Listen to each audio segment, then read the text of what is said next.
एक गुरुकुल में गुरु जीवन की शिक्षा दे रहे हैं। तभी एक शिष्य ने अपने गुरु से प्रश्न किया कि आखिर हमारे जीवन का मूल्य क्या है और इसे कैसे तय किया जाता है। गुरु ने अपने शिष्य को एक चमकीला पत्थर दिया और उससे कहा कि जाओ, इस चमकीले पत्थर का मूल्य पता कर लाओ, तुम्हें अपने सवाल का जवाब मिल जाएगा। लेकिन एक बात का ध्यान रखना कि इस पत्थर को बेचना नहीं। शिष्य सबसे पहले बाजार में गया और उसे एक फल वाला दिखा।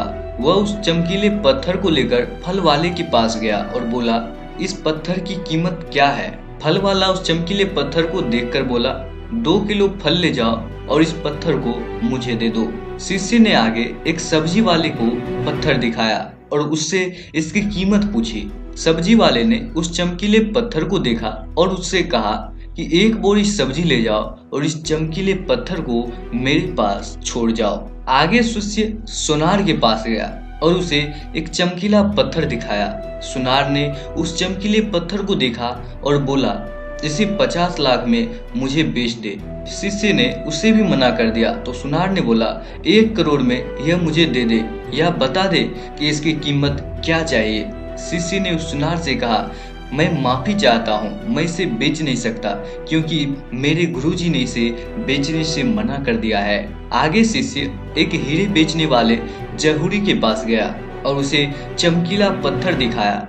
जौहरी ने पत्थर को देखकर शिष्य को बताया कि यह एक बेशकीमती रूबी है। उसने रूबी के पास एक लाल रंग का कपड़ा बिछाया और फिर उस पत्थर यानी कि बेशकीमती रूबी की परिक्रमा लगाई और उस पर माथा टेका। जौहरी ने शिष्य से बोला कि यह बहुत कम पाए जाने वाली रूबी है, तू इसे कहाँ से लेकर आया है? इसके लिए तो करोड़ों रुपए भी कम पड़ जाएंगे।